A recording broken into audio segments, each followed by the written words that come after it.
Agora que são 9h40, vamos falar de política, porque parlamentares do Republicanos, eles decidiram seguir de maneira independente e recusaram fazer parte de uma possível federação com o PP e o União Brasil. Nós vamos ao vivo a Brasília porque a Aline Beckett tem os detalhes para a gente nesta manhã. Pois não, Aline?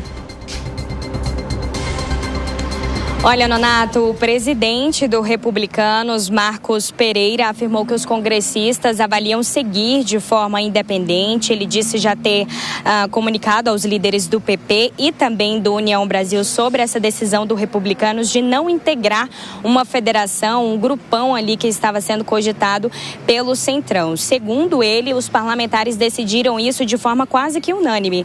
Mas por que isso? Bom, porque lideranças do Centrão estavam cogitando aí uma integração entre as três siglas, o União Brasil, o PP e o Republicanos, para poder construir ali um grupão com mais de 150 deputados e 17 senadores no Congresso Nacional, com o objetivo de atuarem em conjunto pelos próximos 4 anos. E essa união aí entre as três siglas, ela já vinha sendo avaliada desde o final do ano passado, com a intenção de ultrapassar o PT e o PL em termos de tamanho de bancada no Congresso Nacional. Eu destaco a vocês que o ex-presidente da Câmara dos Deputados, Arthur Lira, concordava com esse acordo aí entre as três siglas. E como vocês podem olhar e acompanhar na arte, o presidente do Republicanos, Marcos Pereira, acabou publicando em suas redes sociais que em uma reunião no dia 4 de fevereiro, os deputados, de maneira quase que unânime, entenderam ser melhor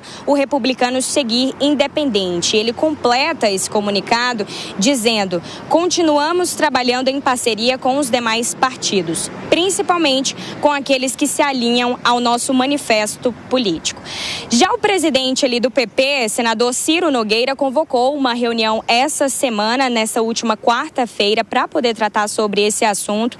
Os senadores, os deputados federais e também com os presidentes de diretórios aí do partido, para poder definir, então, essa federação com União Brasil. Essa deliberação aí do PP e do União Brasil deve ser divulgada na próxima terça-feira. E se for para frente, o blocão aí entre PP e União Brasil será formado por 109 dos 513 deputados da Câmara aqui em Brasília. Então agora segue somente o PP e União Brasil nessa cogitação aí de formar esse grupão no Congresso Nacional e o Republicanos sai dessa federação. Eu volto com você, Nonato.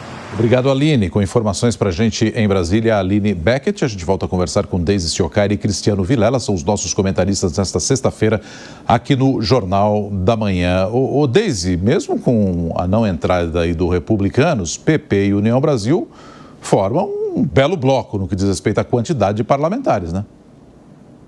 Nonato, é um dos blocos mais fortes aí, né? União e PP são partidos que tendem ao centro, né? Ou seja, ao centrão, então eles mantêm uma participação política muito forte, tanto de vez em quando em oposição, ou às vezes ao lado do governo, né? E essa recusa do Republicanos, ela também pode ser entendida como um movimento de autonomia estratégica, né? A gente tem um Congresso muito fragmentado, então cada voto, ele acaba tendo um peso muito grande nessas negociações entre o Executivo e o Legislativo.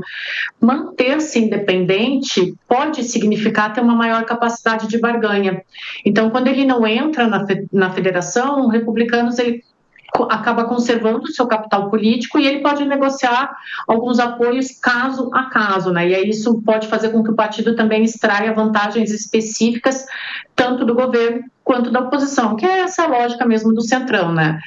E essa rejeição também, ela pode indicar, Nonato, um cálculo político para 2026, porque diferente do União Brasil e do PP, que vem enfrentando essas dificuldades para consolidar uma identidade clara dentro da direita brasileira, o Republicanos, ele tem se posicionado muito mais como uma legenda que mantém um diálogo tanto com o bolsonarismo quanto com os setores mais institucionais da política. Isso pode ser um ponto bem favorável para o partido. Então, quando eles evitam essa federação, o partido também mantém uma margem de manobra que pode ser crucial para definir essas alianças futuras e essas amarras aí que acabam sendo impeditivos num bloco mais rígido. Então, dá um pouco mais de liberdade para os republicanos. Pois é, quando se trata da realização de federações, eu sou bastante cético, só acredito realmente a hora que elas de fato forem formalizadas. Porque não é fácil, são dois grandes partidos, envolvendo União Brasil e o Progressistas, no sentido de fazer com que as bancadas, que os interesses regionais desses partidos venham a ser casados num só projeto. Agora nós temos o Republicanos já de fato não vai integrar esse grupo, já se posicionando justamente por conta dessa dificuldade. Desde que nós temos federações no direito eleitoral brasileiro, todos os casos onde elas foram formalizadas, havia ali um interesse em alguma das legendas de fugir da cláusula de barreira. Agora, nesse caso, envolvendo dois pesos pesados, dois partidos com grande penetração nos diversos pontos do Estado, dos estados e do país de uma forma geral, eu vejo algo muito difícil de ser construído, algo que tem uma grande chance de ficar no campo das ideias e de acabar não saindo do papel.